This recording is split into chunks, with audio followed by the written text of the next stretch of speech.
Dice Marcos, cuando salía para seguir su camino, vino uno corriendo y arrodillándose, es un poco más gráfico Marcos, dice, delante de él le preguntó: Maestro bueno, ¿qué haré para heredar la vida eterna? Y Jesús le dijo: ¿por qué me llamas bueno? Nadie es bueno sino solo Dios, sino solo uno, Dios. Tú sabes los mandamientos. Esto nos da un indicativo de que era un principal, como dice Lucas. Era un principal entre los judíos. Jesús le dice: tú sabes los mandamientos. No mates, no cometas adulterio, no hurtes, no des falso testimonio, no defraudes, honra a tu padre y a tu madre. Y le dijo: Maestro, todo eso lo he guardado desde mi juventud.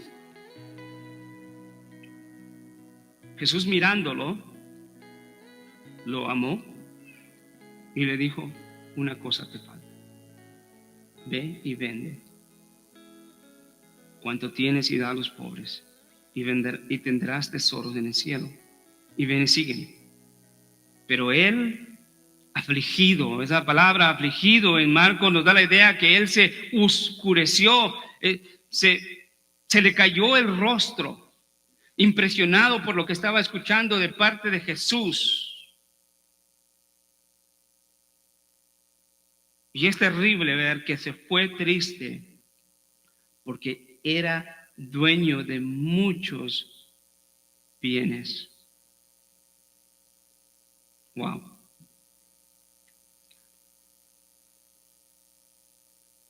La palabra del Señor es perfecta, que nos habla en cuanto a todos aquellos engaños que el hombre puede tener en su mente y corazón, que son un peligro para su vida. El título para el mensaje de hoy es La tragedia del autoengaño.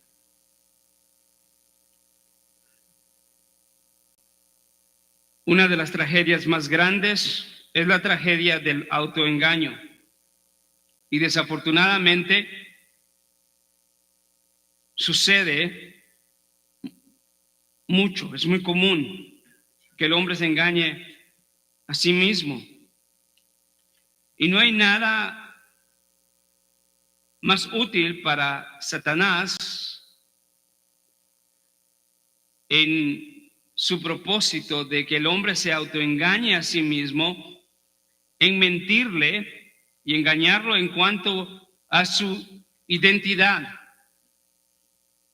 Y una de las cosas principales es de que el hombre que se autoengaña cree que no necesita de Dios.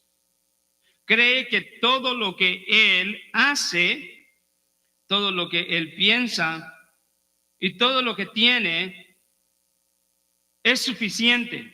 Y que de alguna manera extraña eso le va a garantizar un final feliz. Se dice en los estudios que la valorización del ser humano que se otorga a sí mismo por su esfuerzo, la manera tan exaltada de pensar acerca de su propio juicio, cómo encuentra seguridad en sus posesiones. Esas tres áreas se han venido a convertir en la identidad de lo que un hombre supuestamente es y en lo que un hombre encuentra su identidad y su seguridad. En primer lugar, la cultura ha enseñado que la ética del trabajo promueve que la idea del esfuerzo es moralmente bueno y que está ligada al éxito. Y hay algo de cierto en eso.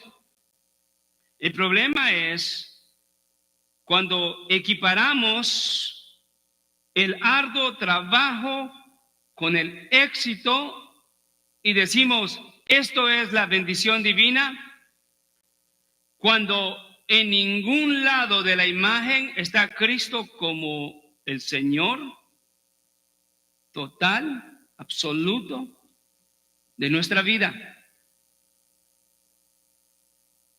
Sin embargo, hay hombres caminando que consideran que su logro a través del esfuerzo es todo para ellos. Y equiparan a eso: soy bendecido por Dios. El capitalismo y el consumo, esa enfermedad en las sociedades modernas de la acumulación de bienes, está asociada con el éxito, con el bienestar, como resultado del trabajo arduo. Y los hombres dicen al final del día: tengo, disfruto porque yo he trabajado. Eso promueve un individualismo y en cierto sentido puede producir un sentido equivocado de libertad de Dios. No necesito a Dios porque yo soy suficiente para hacer lo que hago.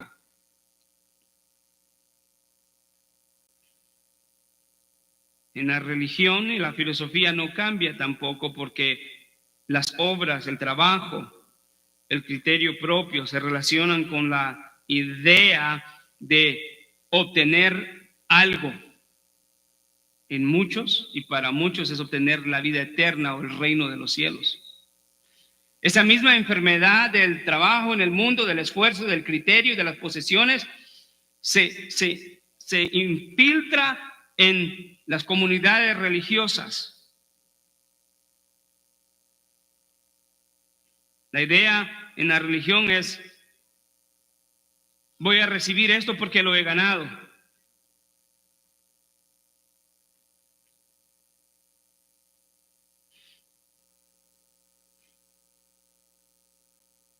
También se habla en un estudio en el año 2011 de esta institución que se llama The Harvard Business Review. Le llamaron el efecto IKEA. Ese estudio mostró que las personas valoran más lo que han construido con sus propios esfuerzos, aunque aún así, objetivamente, eso que construyen no sea bueno. En otras palabras, si yo voy a una tienda como esta, compro un mueble, una silla, una cama y la armo, la valoro mucho más que otra que ya está construida, aunque esa otra sea de mejor calidad. Posible la que armé se va a caer en 2 semanas, pero la valoro más. El hombre valora su esfuerzo, criterio y posesiones, porque estos elementos están profundamente vinculados con su sentido de identidad, seguridad y éxito. Pero glorifica y honra eso a Dios cuando eso puede ser usado no a nuestro favor, sino en contra de nosotros y ser contraproducente, porque pensamos que podemos llegar a una relación íntima con Dios de la misma manera. Y es ahí donde surge la tragedia del autoengaño, como vemos en esta historia de este joven rico. Hoy veremos 3 razones por las que los hombres pierden la vida eterna. Número 1, valorar mucho su esfuerzo. Número 2, valorar mucho su criterio. Y número 3, valorar mucho su prosperidad. El texto de Mateo empieza con un he aquí. Eso en la palabra de Dios es lo que en gramática se conoce como una interjección. Y lo que Mateo está haciendo es darnos a entender de que lo que va a decir es importante, y está diciendo, he aquí, hay una emoción ferviente por lo que está sucediendo. Lo que está sucediendo no es común. Llama la atención hasta queda sorprendido. He aquí, Mateo nos dice que esto era asombroso porque un joven rico, un gobernante, como dice Marcos y Lucas, un prominente, venía a Jesús. Y eso no era común porque los prominentes, los líderes religiosos de Israel, perseguían a Jesús para matarlo, para contradecirlo. Esta misma palabra de este joven rico, como lo muestra Marcos y Mateo, es la misma palabra que se usa en el Evangelio de Juan para decir un principal de entre los judíos, hablando de Nicodemo. Es la misma palabra. El hecho que Jesús le dice en el versículo 20 del capítulo 18 de Lucas a este joven, tú sabes los mandamientos, nos da la idea de que era un principal entre los judíos, era un hombre religioso, que conocía la ley. No era un hombre ordinario, sino era un hombre principal entre los judíos. Marcos nos da una visión más clara de esto y dice que este hombre llegó arrodillándose ante Jesús. La imagen es ahí que él llegó desesperado, quería algo. Y no era muy común que un hombre se arrodillara así ante Jesús. Lo vemos en el capítulo 9 de Mateo, versículos 18 al 26, en la historia del oficial de la sinagoga, cuya hija había muerto y quien vino postrándose o arrodillándose ante Jesús, porque su hija había muerto. La palabra ahí, cuando dice que él se arrodilló, literalmente se postró. Ese judío principal de la sinagoga adoró a Jesús, en otras palabras. No vemos esa misma palabra, no ese mismo acto de este joven rico. Simplemente se arrodilló. El principal de la sinagoga en el capítulo 9 de Mateo se postró ante Jesús y suplicó que por favor tocara a su hija. Pero este joven se arrodilló, posiblemente no adoró a Jesús, pero mostró una profunda necesidad y fue a la persona correcta, como debería de ser de cada uno de nosotros. Este joven se acercó a Jesús y le preguntó: Maestro, ¿qué bien haré para obtener la vida eterna? Qué gran pregunta. Qué gran pregunta. ¿Y qué tan importante es esta pregunta? Muchos hombres ignoran esta pregunta, pero deberían estar haciéndose esta pregunta. ¿Cómo podré obtener la vida eterna? Marcos y Lucas tienen una variación de este relato diciendo que el joven llegó a Jesús diciendo: Maestro bueno. Pero Mateo dice: ¿qué bien haré? Maestro, ¿qué bien haré? Acá es maestro bueno. Hay una diferencia. En estos dos últimos relatos, maestro bueno, ¿qué bien haré para obtener la vida eterna? A lo que Jesús responde en Mateo: ¿por qué me preguntas acerca de lo bueno? Solo uno es bueno. Marcos y Lucas nos dicen que Jesús respondió: ¿por qué me llamas bueno? Nadie es bueno sino Dios. Poniendo atención un poco a la frase y la respuesta de Jesús que le dijo a este joven rico: no me llames bueno. ¿Qué quiso decir Jesús ahí? ¿No era Jesús bueno? Claro que él no quiso decir eso, sino que él estaba centrando a este joven directamente en la bondad del único bueno que es Dios. Ahora, todos nosotros como creyentes sabemos y hemos estudiado acerca de la doctrina de la Trinidad. Y sabemos que Jesucristo vivió en completa obediencia, en una sumisión al Padre, no de desigualdad, sino en una sumisión de propósito y del plan eterno de Dios. Jesús dijo en ocasiones, yo no he venido a hacer mi voluntad, sino la voluntad del que me envió. No estaba diciendo él que como parte de la triunidad, la voluntad de él no se estaba haciendo.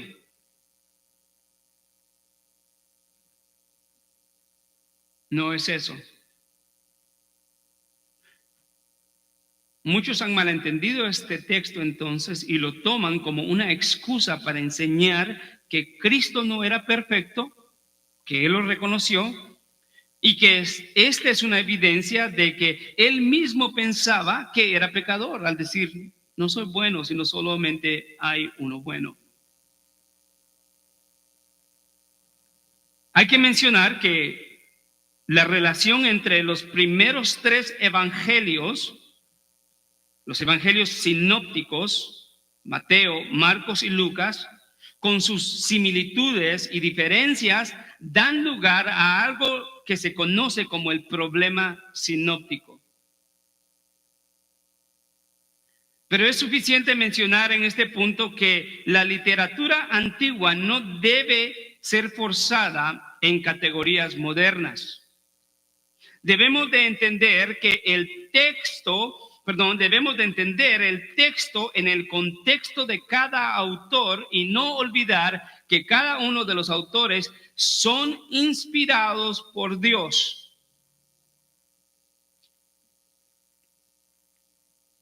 No solamente son inspirados por Dios, pero debemos de recordar que cada uno escribió siendo dirigido por el Espíritu Santo y escribió a una audiencia y a un propósito específico en mente. Ninguno de los 3 evangelios sinópticos entonces tiene el propósito en la historia del joven rico de enseñar una cristología del pecado de Cristo. Porque Cristo nunca pecó. Y la palabra, sabemos, de acuerdo a lo que nos enseña la doctrina de la palabra de Dios, es que la palabra no se contradice, ni contiene error. Primera de Pedro 2, 21, 22 confirma lo que decimos, porque ahí leemos, pues también Cristo sufrió por ustedes, dejándoles ejemplo para que sigáis sus pasos, el cual no cometió pecado, ni engaño alguno se halló en su boca. Él era perfecto.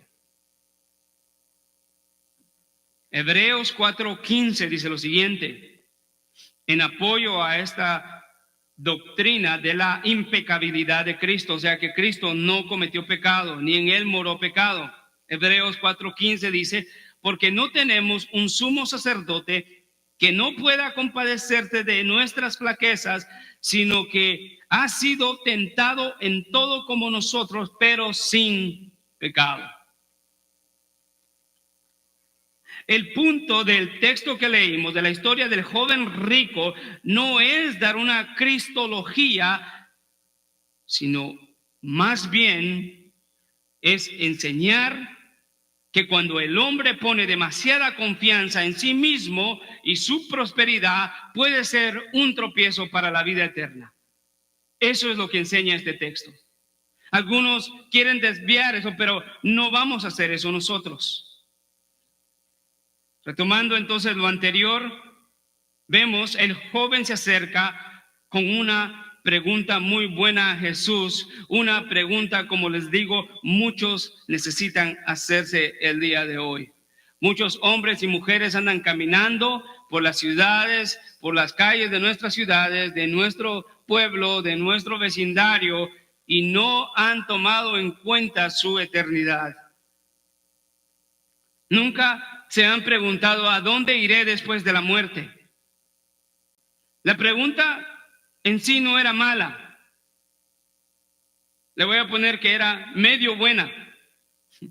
Si es que puede existir tal cosa, ¿no? Medio buena. Digo que era medio buena porque el problema lo notamos al ver la actitud de este joven. ¿Cuál era la actitud de este joven? Este joven creía que tenía que hacer algo o que tenía que obrar para entrar en el reino de los cielos. El versículo 16 dice que este joven se acercó a Jesús y le dice, ¿qué bien haré? ¿Lo ve? ¿Qué bien haré para obtener el reino de los cielos?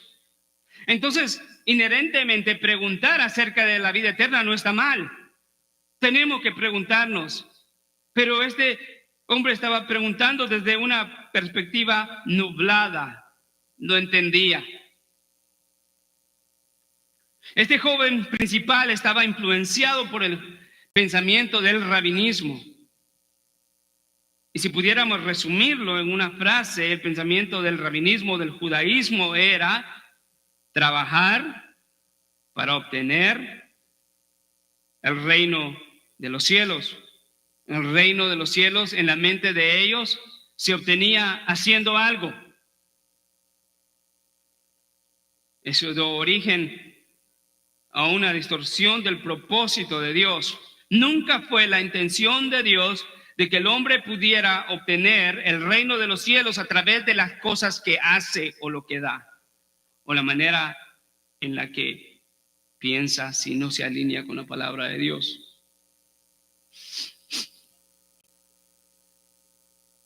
Ya en el Evangelio de Lucas 10:25 hemos visto algo que nos corrobora esto, en donde se nos dice que he aquí un intérprete de la ley se levantó para acercarse a Jesús y para ponerle a prueba le preguntó, Maestro, ¿qué haré para heredar la vida eterna? Igual que el joven. Pablo en su epístola, en el capítulo 9, versículo 30 al 33, dice lo siguiente.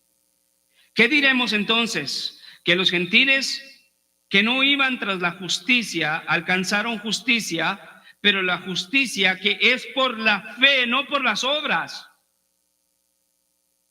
Mientras que Israel que iba tras una ley de justicia no alcanzó esa ley.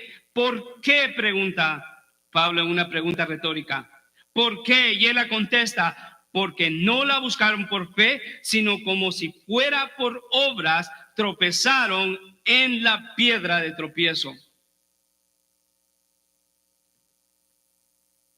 El reino de los cielos no se obtiene por esfuerzo humano. ¿Cuánto bien haría cada uno de los cristianos de recordar esto en su vida diaria? De que no es por nuestro esfuerzo, por todo aquello que hacemos, que obtenemos la entrada en el reino de los cielos. No estoy diciendo que obrar es malo, pero el obrar tiene un lugar en la vida del creyente, pero nunca antes de la salvación. Porque la Biblia dice que el hombre antes de Cristo está muerto en delitos y pecados y por tanto no puede obrar sino solamente para el pecado. Y eso no conduce a la vida eterna, sino a la condenación eterna. No hay mucha diferencia entre las personas en nuestros días que piensan que por hacer cosas heredan la vida eterna o son salvos o comunión con Dios.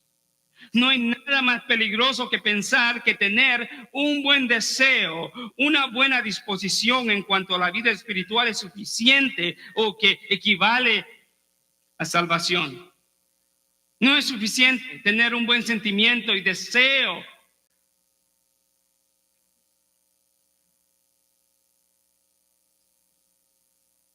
Si ese deseo y disposición no nace de la gracia salvadora que se recibe del Señor Jesucristo, no es útil. No es útil.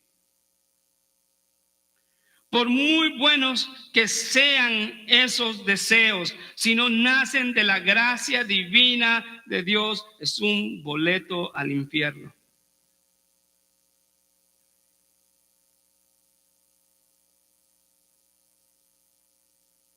No importa qué tan buenas intenciones el hombre tenga, qué tanto haga.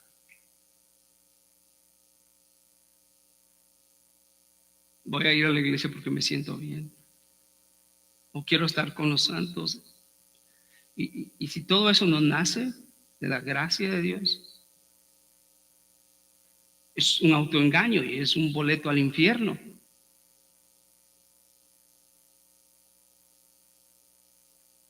Pensar que porque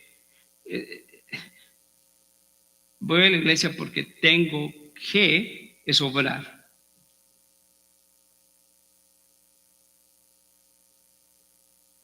Creo que la manera correcta de entender esto es de la forma siguiente.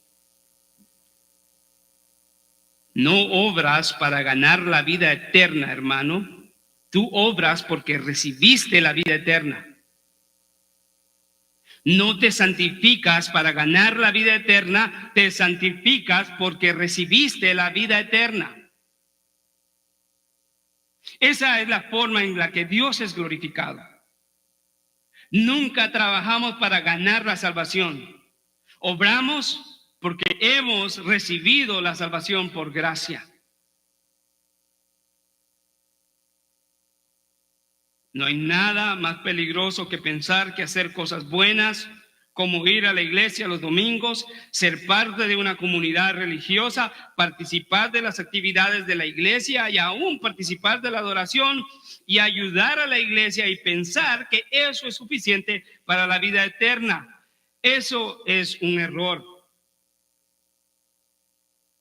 Y más aún, es un peligroso engaño que a muchos les hace perder la vida eterna, como a este joven. Maestro, ¿qué haré? ¿Qué haré para obtener la vida eterna?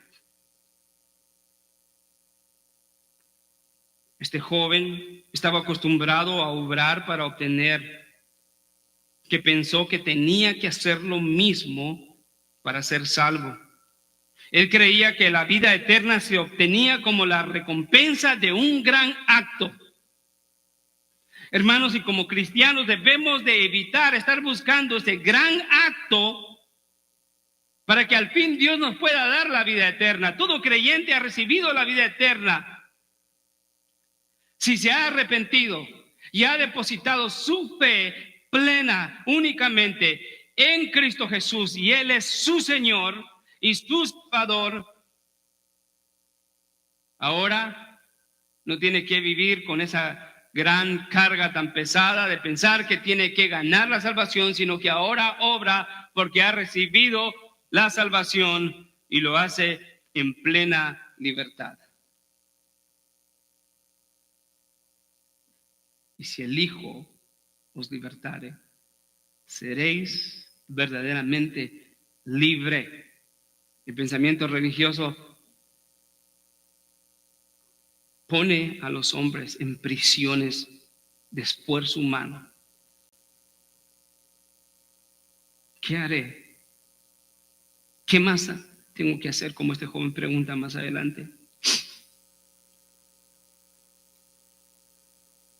¿Cuán equivocado estaba este joven? Eso le enseñó su cultura y su religión. Pero todo esto estaba lejos del estándar de Dios.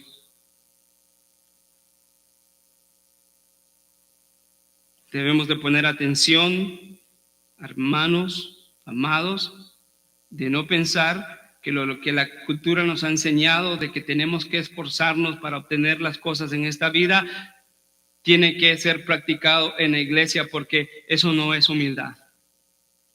Sabemos bíblicamente que el hombre está incapacitado para obrar para su salvación y para heredar el reino de los cielos. Entonces alguien estará preguntando, pero entonces ¿cómo recibo el reino de los cielos? Recíbelo por gracia, porque Cristo te lo está ofreciendo a través del evangelio. Apocalipsis 7:10 dice: la salvación pertenece a nuestro Dios, que está sentado en el trono, y al Cordero. El hombre no está sentado en el trono ni en el Cordero para dar salvación. Es Dios quien da salvación, y la Biblia dice que Él está sentado en el trono y a Él le pertenece la salvación. No es por obras, no es mi esfuerzo. Hombre, deja de valorar tu esfuerzo mucho, demasiado, a tal punto que te engañe. Por otro lado, es posible también ver, para ir a nuestro segundo punto, que no solo valorar mucho nuestro esfuerzo en lo que respecta a la vida espiritual, pero también el hombre puede sobrevalorar mucho su manera de pensar. Valorar mucho tu propio criterio puede ser contraproducente en el querer alcanzar la salvación. Muchos hombres se pierden eternamente. ¿Sabe por qué? Por una razón tan simple. Se pierden en una eternidad, una condenación eterna, solamente por confiar demasiado en su manera de pensar. Eso es una tragedia. En otras palabras, van al infierno porque valoran mucho su propio juicio. ¿Cómo lo hacen? Lo hacen menospreciando el consejo de hombres piadosos de Dios.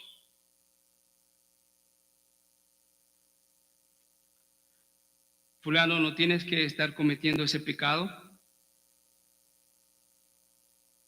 porque la Biblia dice que eso te va a llevar a una muerte espiritual. Dios no prueba eso. ¿Y quién eres tú?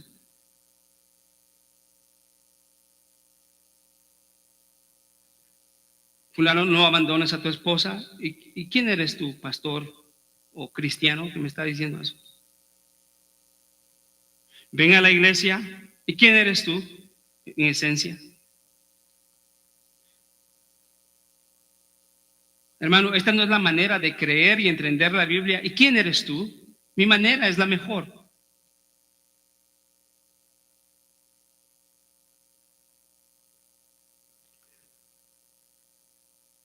Confían demasiado en su propio juicio. Lo hacen menospreciando el consejo de hombres y de mujeres piadosas. Ahora aún lo hacen de una manera irreversible cuando menosprecian a Dios mismo y su consejo bendito en las Escrituras, que son la única fuente de vida eterna. Pedro dijo: Señor, ¿a quién más iremos si solamente tú tienes palabra de vida eterna? El error más grande del hombre es rechazar y menospreciar la Escritura, la Biblia, porque ellas son la única fuente por la cual el hombre recibe la vida eterna. No, el hombre no va a recibir la vida eterna por filosofías humanas, tradiciones humanas, pensamiento humano. Hermano, esto es serio, porque esto tiene que ver con la eternidad. Si ninguno de ustedes tuviera alma y yo no tuviera un alma, pues nada de esto importaría. Pero nosotros tenemos un alma.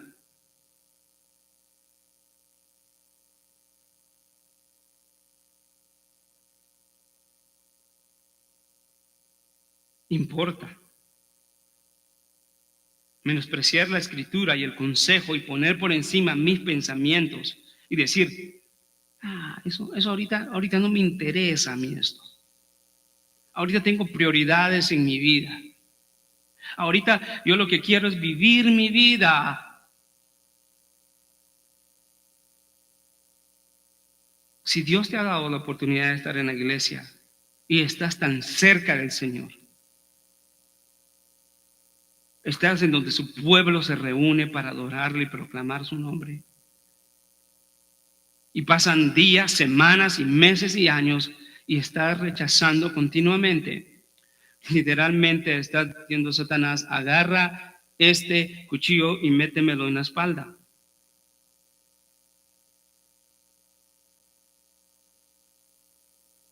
Fuera de las escrituras, lo único que hay es oscuridad, inmoralidad, perversión, pecado.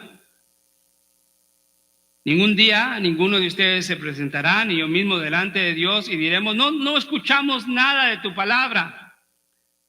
¿Cuánto la escuchaste y decidiste pensar más en tu criterio, en tu forma de pensar, en tu propio juicio, y menospreciaste la escritura? ¿Cuándo fue? Una vez, 2 veces, para muchos serán cientos y miles de veces.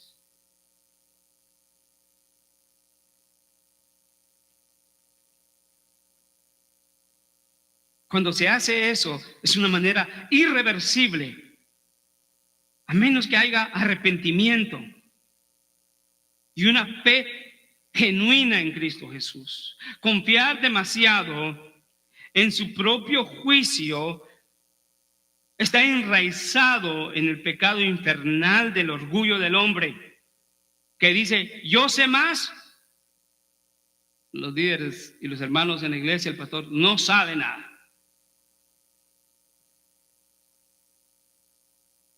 Yo sé más, mis padres no saben nada.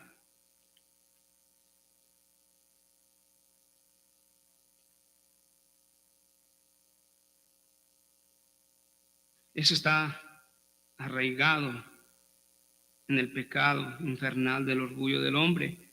Esa actitud conduce a muchos al infierno y no se dan cuenta. Valorizando sus decisiones, pensaron que todo iba a estar bien. J. Serrayol, el obispo, dice: el infierno es la verdad realizada demasiado tarde. Un día los que rechazan a Cristo se arrepentirán, se despertarán en el infierno y dirán: es cierto. Pero su manera de pensar y su criterio y su juicio en decisiones menospreciaron la palabra de Dios.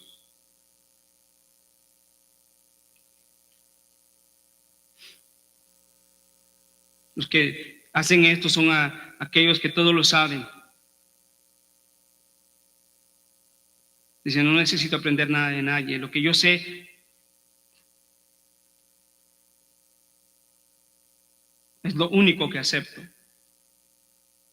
Todo lo ignoran, lo desvalorizan porque ellos se la pueden todas.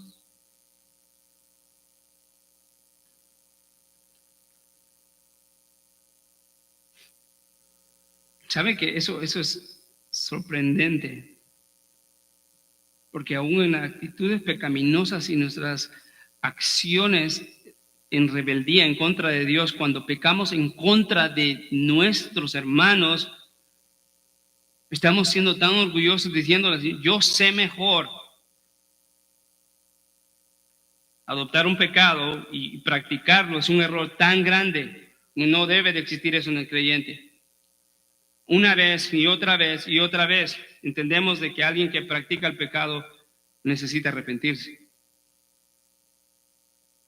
Pero un creyente de repente tuvo un deslizón, iba caminando y se resbaló en una cáscara de banano, se levanta y reacciona y dice: esto que hice no fue correcto. Señor, te pido perdón. Hermano, pídeme perdón. Te pido perdón, no pídeme perdón.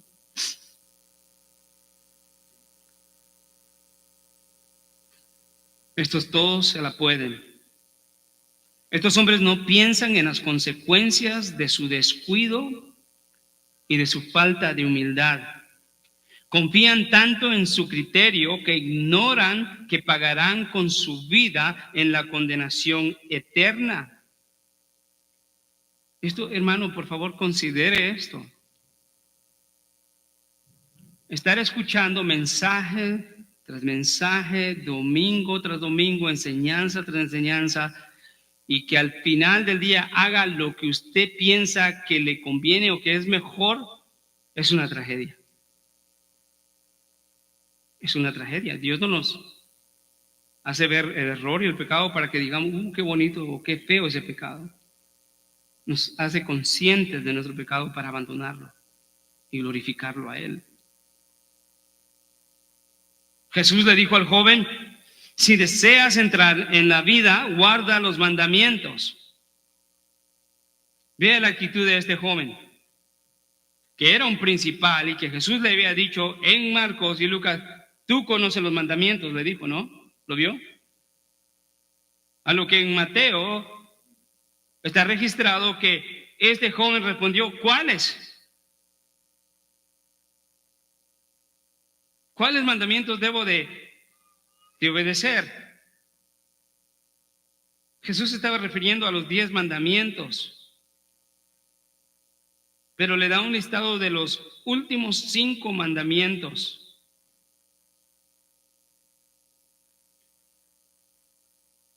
Dándoselo en orden, del 6º, 7º, 8º, 9º, y por último le da el 5º. No matarás, no cometerás adulterio, no hurtarás, no darás falso testimonio. Honra a tu padre y a tu madre y ama a tu prójimo como a ti mismo. Esta es una referencia, esto último, a Levíticos 19:18. Al parecer, el orgullo de este hombre era tal que consideraba 2 cosas, posiblemente. Uno, que había más mandamientos que guardar, o que no todos los mandamientos se tenían que guardar. Wow. No era de extrañarse, pues los líderes judíos habían reemplazado los mandamientos de Dios por mandamientos de hombre y su tradición. No lo tiene que buscar, yo le leo este ejemplo en Mateo 15, 4 al 9. En esa ocasión los judíos habían acusado a los discípulos de Jesús por no guardar el día de reposo, y ahora Jesús los va a confrontar con su hipocresía y el abandono de la escritura, y dando lugar a su propio juicio, su propio criterio, traducido en sus tradiciones, y con eso reemplazaron la palabra de Dios. Vea lo que dice, lo que dice Mateo 15, 4 al 9. Porque Dios dijo, esto es Jesús: honra a tu padre y a tu madre, y el que hable mal de su padre o de su madre, muera. Pero ustedes, esto es a los fariseos, le dice: pero ustedes dicen o enseñan, cualquiera que diga a su padre o a su madre, es ofrenda a Dios todo lo mío con que pudiera ayudarte, ya no tiene que honrar a su padre o madre. Y al hacer eso así, invalidaron la palabra de Dios por causa de su tradición. En otras palabras, para ellos el mandato era: honra a tu padre y a tu madre. Pero los judíos habían reemplazado la palabra de Dios por su propio criterio, traducido en sus tradiciones, que decían: oh padre y madre mía, lo que pudiera darte, todo lo que tengo, pudiera dártelo a ti, pero es una ofrenda para Dios. Y al hacer eso, según ellos estaban honrando a Dios, pero estaban deshonrando el mandamiento de honra a tu padre y a tu madre. Y al hacer eso, invalidaron la palabra de Dios. El versículo 7 les dice Jesús: hipócritas, bien profetizó Isaías de ustedes cuando dijo: este pueblo con labios me honra, pero su corazón está muy lejos de mí. mas en vano me rinden culto, enseñando como doctrinas preceptos de hombres.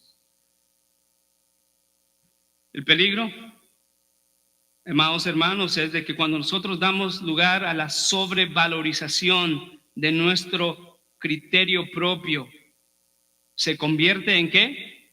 En un mandamiento de hombres que está en rivalidad con los mandamientos de Dios. ¿Entiende eso?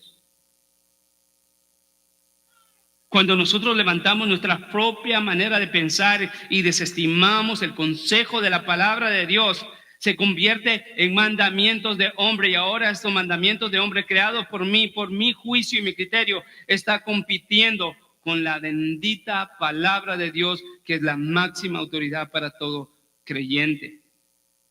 ¡Qué terrible! ¿Quién quiere estar en esa posición? Eso no tendrá ningún buen fin. Si este joven era principal de los judíos, debió saber muy bien, como Jesús le dijo, los mandamientos. Y debió saber que los mandamientos no son sugerencias. Dios no hace sugerencias, Dios nos da sus mandamientos en la Escritura. Y cada mandamiento que Dios nos da es para ser obedecido y no para ser quebrantado. Pero el quebrantamiento de los mandamientos de Dios viene cuando el hombre confía demasiado en su propio juicio y dice al Señor: yo sé más. Yo sé mejor que tu Dios. Yo sé mejor que tu palabra. Ciertamente este joven, su juicio y cordura estaban alejados de toda sensibilidad a la palabra de Dios para confiar en su propio juicio, en su propio criterio. ¿Cómo pudo preguntar cuáles mandamientos debo de obedecer? Esto no fue sensato ni humilde de parte de este joven que acababa de decirle a Jesús: Maestro bueno. Cada uno de nosotros debemos de confiar, de estar precavidos y de no confiar demasiado en nuestro propio juicio. Venimos y cantamos a Dios. Con nuestras buenas intenciones venimos a la iglesia y queremos participar, pero tenemos eso como una imagen superficial, pero en lo profundo no ha causado un cambio poderoso que nos lleva de rodillas a adorar a nuestro Señor. Los hombres que confían demasiado en su criterio hacen lo mismo que este joven principal. ¿Cómo? Son selectivos en cuanto a lo que deciden obedecer y lo que no deciden obedecer. Internamente preguntan de lo que están diciendo en la iglesia: ¿qué debo de obedecer y qué no debo obedecer? ¿Y sabe qué? Los hombres, en su ignorancia, en esa corte autónoma de su mente, deciden elevar y sobrevalorar sus pensamientos demasiado, ignoran.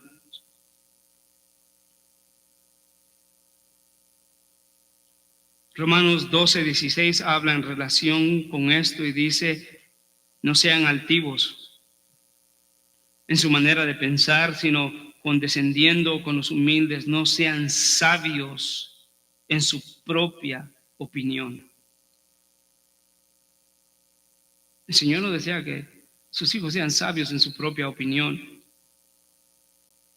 Jesús mismo dijo en Mateo 6:1: cuídense de practicar su propia justicia delante de los hombres para ser vistos por ellos. De otra manera no tendrán recompensa de su Padre que está en los cielos. ¿A quién quieres impresionar? ¿O con quién quieres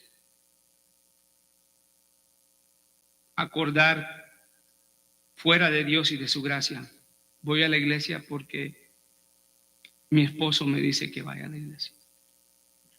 Voy a la iglesia porque mi padre me dice que vaya a la iglesia, pero en lo profundo tus pensamientos valen más que lo que Dios quiere para ti.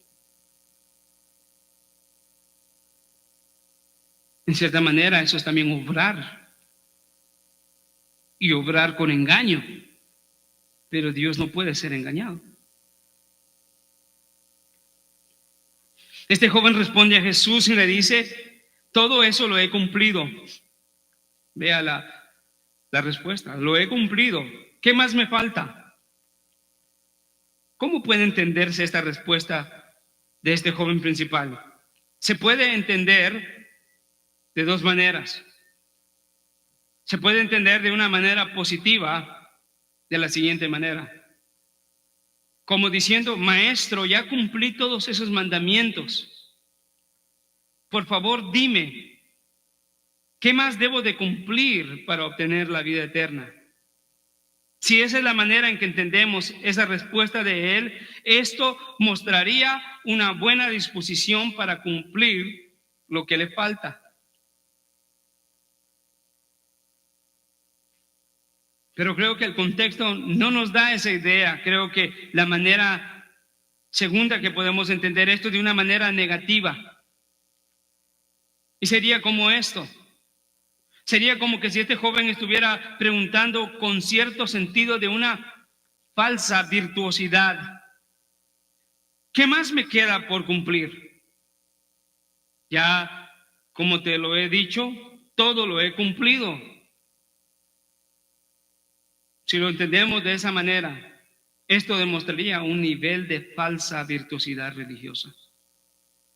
Creo que de acuerdo con el contexto, la mejor manera de entender esta pregunta, esta respuesta de parte del joven rico, es de una forma negativa. Si la búsqueda de este hombre hubiera sido genuina, él hubiera encontrado a Jesús. La Biblia dice que nuestro Dios no rechaza un espíritu contrito y humillado. Pero vaya conmigo a Mateo 7, 17. Del 7 al 11. Mateo 7, del 7 al 11. La razón por la que digo esto es lo siguiente. Él en realidad no pudo haber preguntado, ¿qué más me falta? Sino su virtuosidad le dijo, ¿qué más me falta? Ya cumplí todo. ¿No tiene? Mateo 7, 7 dice en adelante: pidan y se les dará, busquen y hallarán, llamen y se les abrirá, porque todo el que pide, ¿qué? Recibe. El que busca, halla, y el que llama se le abrirá. Y luego introduce esta analogía y dice: ¿o qué hombre que hay entre ustedes que si su hijo le pide pan le dará una piedra? ¿O si le pide un pescado le dará una serpiente? Pues si ustedes, siendo pecadores, saben dar buenas dádivas a sus hijos, ¿cuánto más su Padre que está en los cielos dará cosas buenas a los que se las piden? Y eso nos lleva a la pregunta principal del joven: maestro bueno, ¿qué bien haré para heredar la vida eterna? Todo empezó mal y continuaba mal con él. En ningún lado vemos la fe y el arrepentimiento en el relato de este joven rico, como lo vemos en otros relatos. Cuando este joven entendió la demanda de Jesús a sus discípulos y reconoció que la demanda de Jesús es absoluta y total, este hombre se fue. Escuche esto, amado hermano. Este hombre tenía muy buenas intenciones, pero no era un hombre genuino delante de Dios. Triste.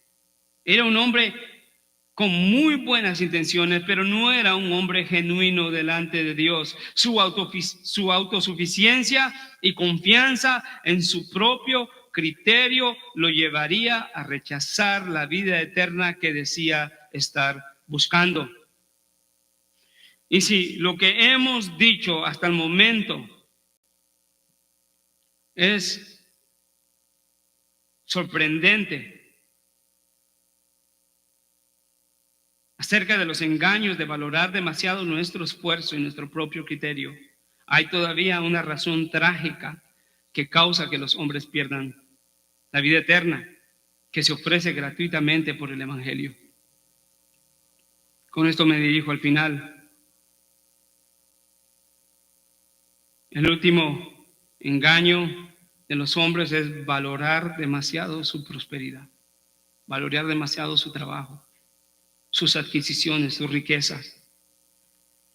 Esto tiene que ver entonces con el amor al dinero y todo lo que el dinero puede comprar. La mentalidad del hombre allá afuera en el mundo es: no necesitan a Dios porque tienen todo lo que puede ayudarles a solucionar cada uno de los aspectos de su vida. Aunque Jesús solo mencionó 5 de los 10 mandamientos, esto no significa que Él haya cancelado el resto de los mandamientos. Y esto está claramente en su respuesta al joven rico. Vemos 5 mandamientos explícitamente expresados en la respuesta de Jesús, pero también vemos por implicación el primer mandamiento. O por lo menos vemos que está claramente en la mente de Cristo. Si el joven pensaba que todo lo había guardado, Jesús le muestra que no había guardado todo mandamiento, porque en ese momento su propio esfuerzo, criterio, lo engañaron, convirtiéndolo en un idólatra a sus riquezas. Había un ídolo en el corazón de este hombre: la competencia delante de Dios. Y Dios había dicho en Éxodo 20: no tendrás dioses ajenos delante de mí. Pero este hombre tenía un ídolo en su corazón. ¿Qué tanto lo amaba? Un ídolo se ama, atrae y generalmente es la causa de la perdición eterna.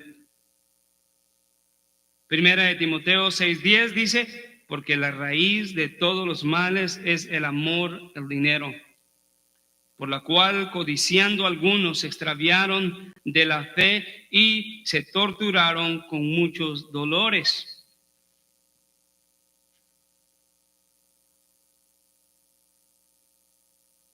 Jesús le dice: ¿quieres ser perfecto? Ve, vende lo que posees y da a los pobres y tendrás tesoro en el reino de los cielos. ¡Wow! ¿Quiere decir que este es un requerimiento de Cristo para la salvación, que los hombres vendan sus riquezas? No. Pero Jesús, en su sabiduría, en su omnisciencia, conocía que este hombre tenía un ídolo en su corazón, y pudiéramos decir 3 ídolos, ¿no? Su esfuerzo, su pensamiento, el yo, y el dinero. En este caso le dice Jesús, en su amor y misericordia, se recuerda que Jesús era compasivo para con este hombre.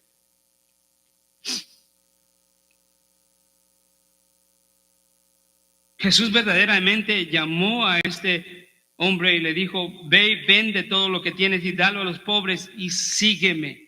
Esa misma palabra, sígueme, es la palabra que Jesús usó para el llamamiento de cada uno de sus discípulos. Esto es sorprendente. Jesús verdaderamente lo llamó a ser su discípulo a este hombre.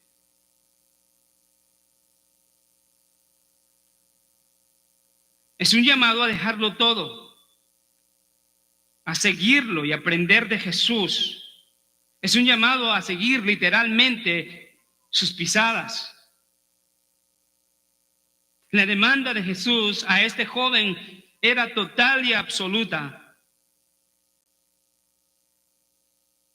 Jesús ya enseñó en Mateo 6:24, recordarán: nadie puede servir a 2 señores, porque aborrecerá a uno y amará al otro, o será leal a uno y despreciará al otro. No pueden servir a Dios y a las riquezas.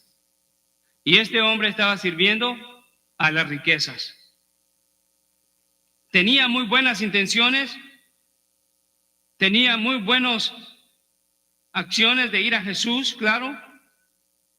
pero su corazón estaba centrado no en Cristo, sino en la idolatría al dinero, en su Dios, el dinero.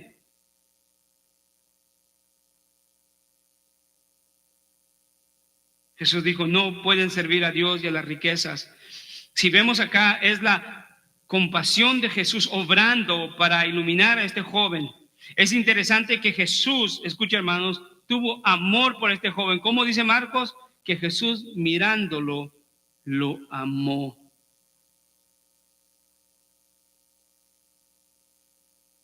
Jesús tuvo un amor compasivo para este hombre. Esto hace la situación un poco más trágica. ¿Por qué? Porque la decisión final del rico es una tragedia. Cuando Jesús mirándolo, lo amó y le dijo, una cosa te falta, vende cuanto tienes. En otras palabras, destruye a ese Dios que tú tienes y ven y sígueme. Y cuando el joven escuchó eso, su rostro se cayó, se entristeció profundamente, se dio la vuelta y se fue.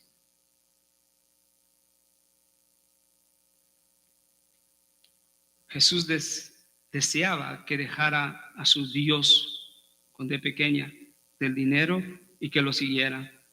Pero el joven valoró más su prosperidad que la comunión con Cristo.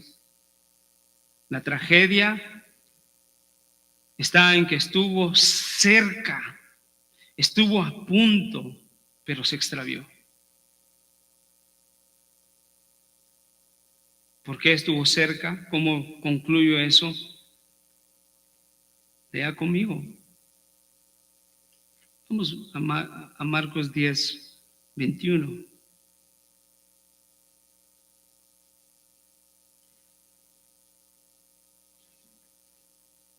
¿No tienen? Esta palabra es una palabra profunda.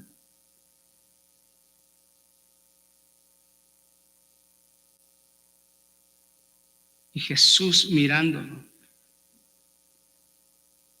lo amó. Y le dijo con una gran compasión y un llamado a recapacitar, le dice, una cosa te falta, ve y vende cuanto tienes y da a los pobres y tendrás tesoro en el reino del cielo, ven y sígueme. Jesús deseaba que cambiara un Dios falso por el Dios verdadero. Jesús lo amó, pero él no amó a Jesús. Y aunque sabemos que Dios es soberano en la salvación, él nunca tomará a alguien como su hijo a menos que esa persona le reconozca absolutamente como su Señor y Salvador. En otras palabras, todos los que vienen a la fe y arrepentimiento tienen que estar sometidos al señorío absoluto de Cristo. No divididos. Cristo y las riquezas, Cristo y el yo, Cristo y mis posesiones.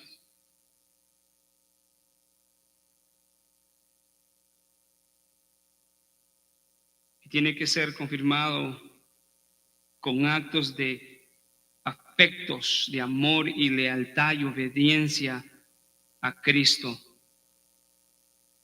porque Cristo no comparte su gloria. El joven rico, al escuchar de Jesús, se fue muy triste, porque era muy rico. Una advertencia, amados hermanos. Los ricos aman las riquezas que tienen y las valoran demasiado, pero hay muchos pobres que valoran las riquezas que no tienen y andan como hombres desesperados persiguiendo, amando las riquezas que no tienen y las valoran tanto que les obstruye para su comunión con Dios. No tienen tiempo para la iglesia. No tienen las riquezas, pero las valoran tanto que creen que es mejor obtener $200 más el fin de semana que ir a escuchar la palabra de Dios que tiene relevancia a la vida eterna. De hecho, no hay nada, no hay millones, billones que puedan ser comparados y que valgan más que lo que vale la palabra de Dios. Entonces no pensemos, ricos, malvados, aman sus riquezas, pues hay pobres que aman las riquezas que no tienen y están afanados persiguiéndolas. Eso es un pecado también, porque es la misma valorización, solo que sin tenerlas. Termino con estas palabras del obispo J.C. Ryle. Y dice que una persona pueda desear la salvación y no salvarse es una verdad.